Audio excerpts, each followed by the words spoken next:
شروع اس بابرکت نام سے جو سارے جہان کا پالنہار اور نہایت ہی مہربان اور رحم کرنے والا ہے۔ دلبر وائس کے پیارے ناظرین، السلام علیکم۔ پیارے دوستو، ایک مرتبہ کا واقعہ ہے کہ سید الانبیاء نبی اکرم صلی اللہ تعالیٰ علیہ وسلم طواف فرما رہے تھے کہ ایک اعرابی کو اپنے آگے طواف کرتے ہوئے پایا، جس کی زبان پر یا کریمو یا کریمو کی صدا تھی۔ حضور اکرم صلی اللہ تعالیٰ علیہ وسلم نے بھی پیچھے سے یا کریمو پڑھنا شروع کر دیا۔ وہ اعرابی رکن یمانی کی طرف جاتا تو پڑھتا یا کریمو، سرکار دو عالم صلی اللہ علیہ وسلم بھی پیچھے سے پڑھتے یا کریمو۔ وہ اعرابی جس سمت بھی رخ کرتا اور پڑھتا یا کریمو، سرکار صلی اللہ تعالیٰ علیہ وسلم اس کی آواز سے آواز ملاتے ہوئے یا کریمو پڑھتے۔ اعرابی نے تاجدار کائنات صلی اللہ علیہ وسلم کی طرف دیکھا اور کہا، اے روشن چہرے والے، اے حسین قد والے، اللہ کی قسم اگر آپ کا چہرہ اتنا روشن اور عمدہ قد نہ ہوتا تو آپ کی شکایت اپنے محبوب نبی کریم صلی اللہ علیہ وسلم کی بارگاہ میں ضرور کرتا کہ آپ میرا مذاق اڑاتے ہیں۔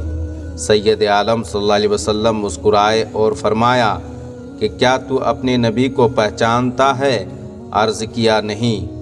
آپ صلی اللہ علیہ وسلم نے فرمایا کہ پھر تم ایمان کیسے لائے؟ عرض کیا، بن دیکھے ان کی نبوت و رسالت کو تسلیم کیا، مانا اور بغیر ملاقات کیے میں نے ان کی رسالت تصدیق کی۔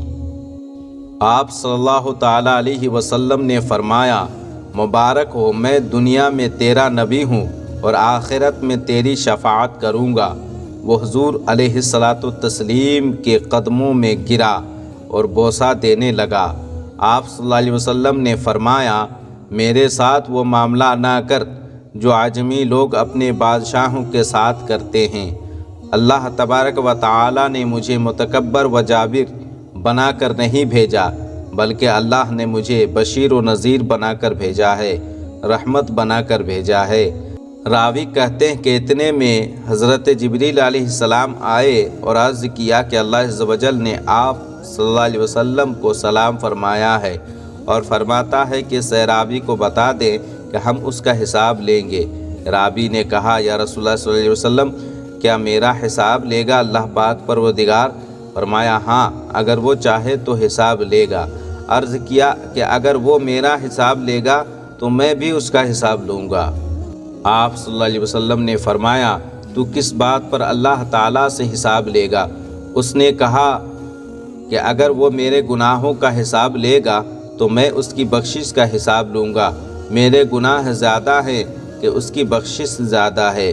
اگر اس نے میری نافرمانیوں کا حساب لیا تو میں اس کی معافی کا حساب لوں گا۔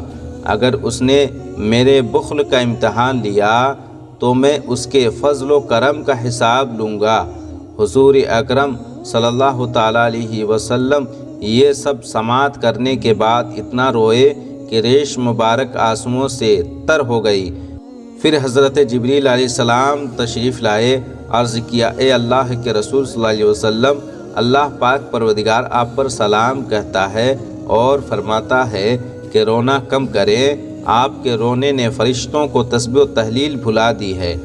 اپنے امتی کو کہیں، نہ وہ ہمارا حساب لے نہ ہم اس کا حساب لیں گے، اور اس کو خوشخبری سنا دے، یہ جنت میں آپ کا ساتھی ہوگا۔ کیا عقل نے سمجھا ہے، کیا عشق نے جانا ہے، ان خاک نشینوں کی ٹھوکر میں زمانہ ہے۔